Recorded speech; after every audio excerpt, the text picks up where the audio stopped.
Hi guys. So this reading is for the Leo collectives. We'll start with the Astro Dice.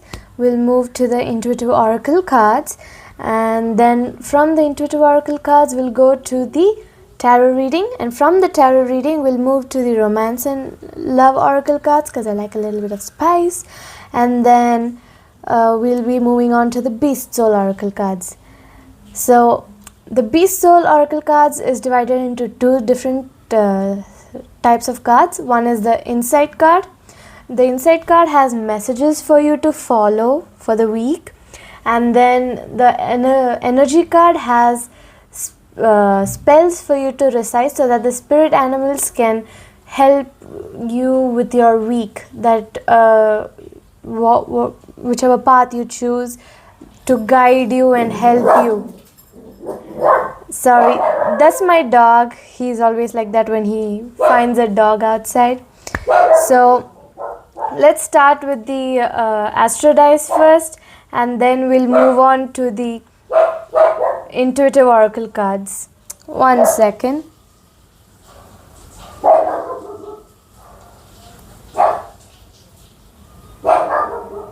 Okay, so the Astro Dice first.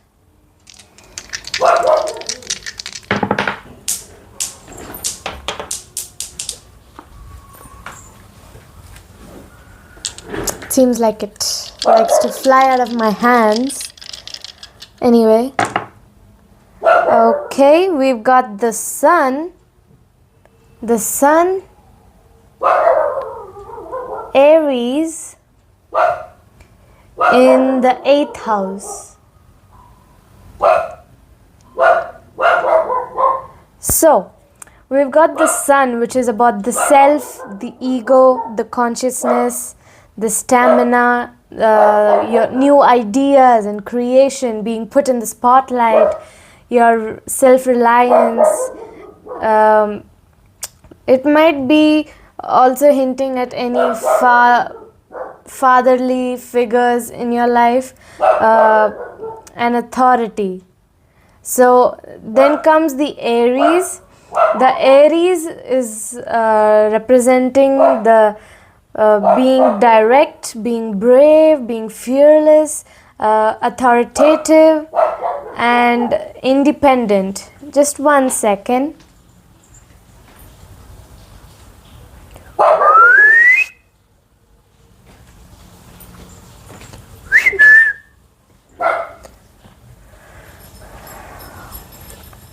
Okay, so and then this Aries also represents masculinity or male figures. You might be a self-starter and a little bit impatient. Okay, and then we have the 8th house, and in the 8th house it's all about transformations, rebirth, secrets, loans, debts. You might be having some debts that need to be paid off. That is also a representation of the 8th house. Mostly it's about transformations, the death of a phase and the beginning of a new phase, a transformation, a new self. So the Sun could be the self, the 8th could be the new self that is transforming from the old self. The Aries is all about being fearless, brave, authoritative and male figures like the Sun. So let's move on to the Intuitive Oracle cards. The Intuitive Oracle cards will be 1 second. The candle blew out before I could even know about it.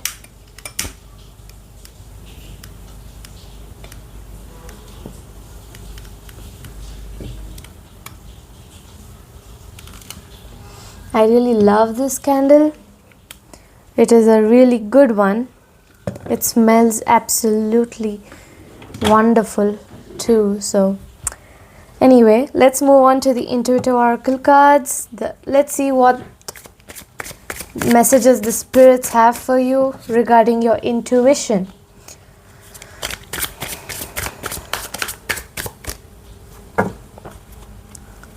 Do let me know the numbers you've been getting or that have been catching your eyes recently, because angel numbers or numbers, repetitive numbers, could mean something. And any tarot readers in the audience can also let me know their insights on the cards I get, so that I can learn from you guys too. So let's see what card we have. Trust your path. No matter the obstacles, follow your intuition. It'll lead the way. Let's see one more oracle card, because I feel like this isn't it.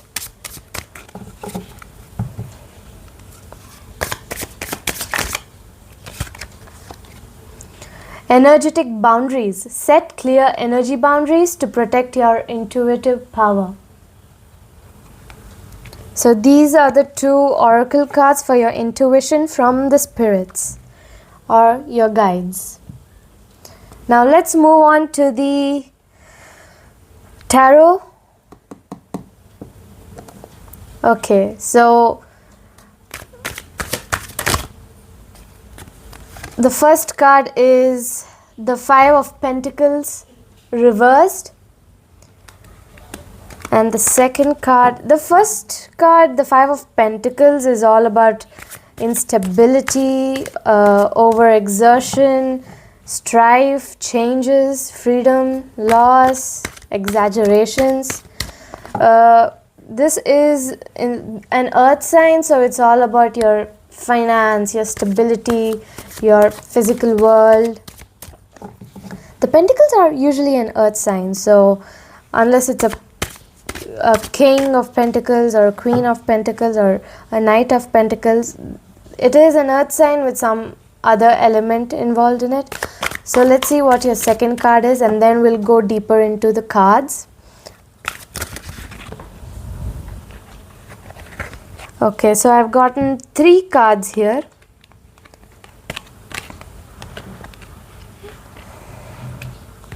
So let's see. The first card, the 5 of Pentacles. The second card, the King of Pentacles reversed. And then the third card is the 2 of Swords, also reversed. And the fourth card is Temperance, also reversed. Okay, so there are 2 earth signs here and 1 air sign and 2 fire signs. How it's 2 fire signs is because the King of Pentacles, the King represents the fire part of it, the passion and action. So the Temperance is also a fire sign. And Taurus, the Temperance card represents Taurus, which I'll get into a bit later. Or I can get into it right away, because the 5 of Pentacles also represents Taurus, an earth sign. So the first card, like I said earlier, is all about instability, exaggeration, overexertion, changes in your life, sense of freedom or lack of freedom or loss, right?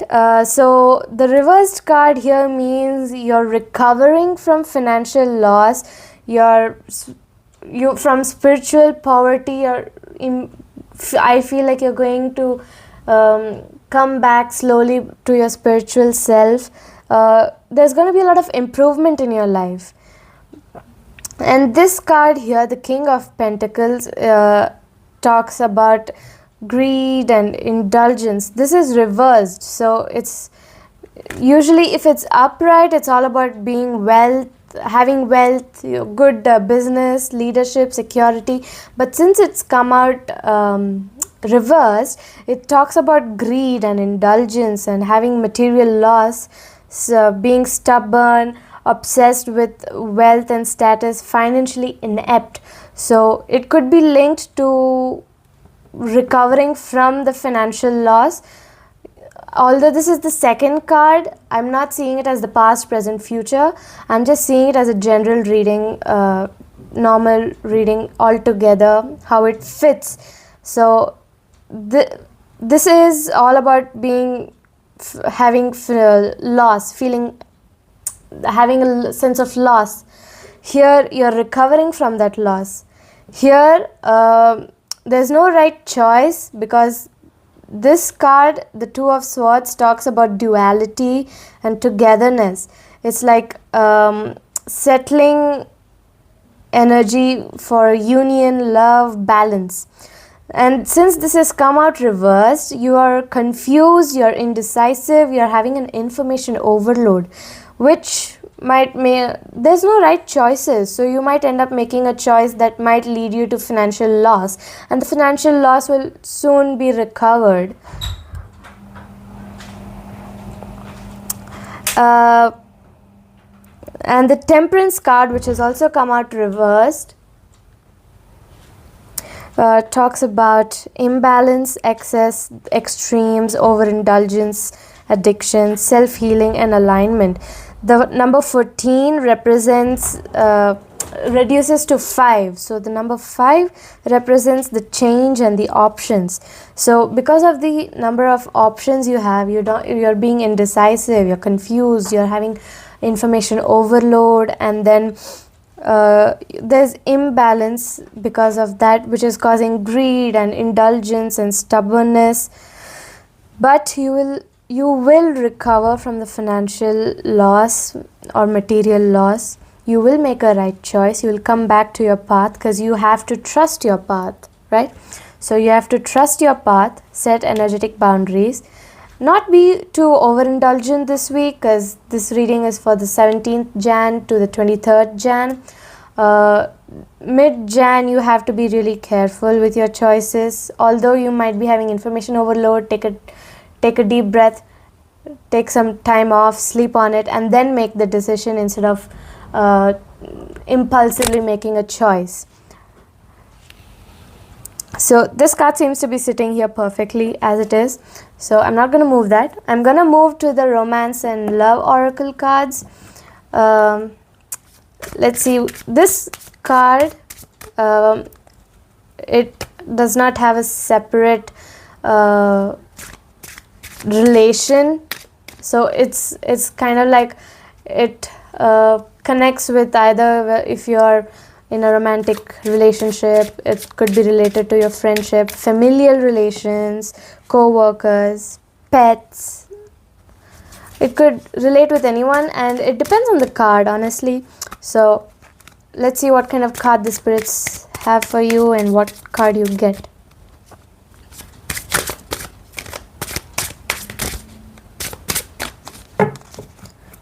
Guess like it's taking a bit time.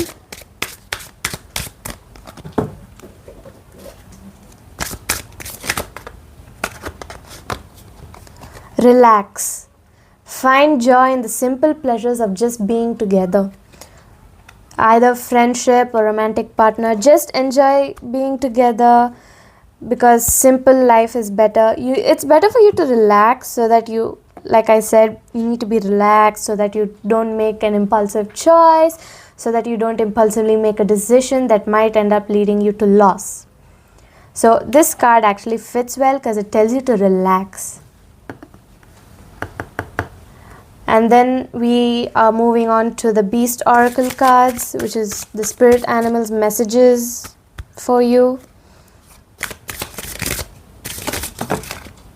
So 2 cards have fallen out, the Naughty Otter and the Energetic Monkey. So the Naughty Otter is all about positivity, imagination, playfulness. It says to enjoy the simple things in life. And then the Energetic Monkey is all about innovation, your confidence and your amusement. It says cherish those who bring laughter and joy to your soul. So these cards all go together, relaxing, enjoying simple things in life, cherishing those who bring happiness for you. And then maybe relaxing will bring you out of the path that leads you to loss. So this is the reading for Leos. leave a comment below on how your week goes and tell me give me any insights from your end so that I can learn from you. And you can, if you have basic knowledge of tarot, you can read for yourself and interpret it the way you want. I'm just reading it the way I feel like it's being spoken to me. So leave a comment, like, subscribe, and see you next week.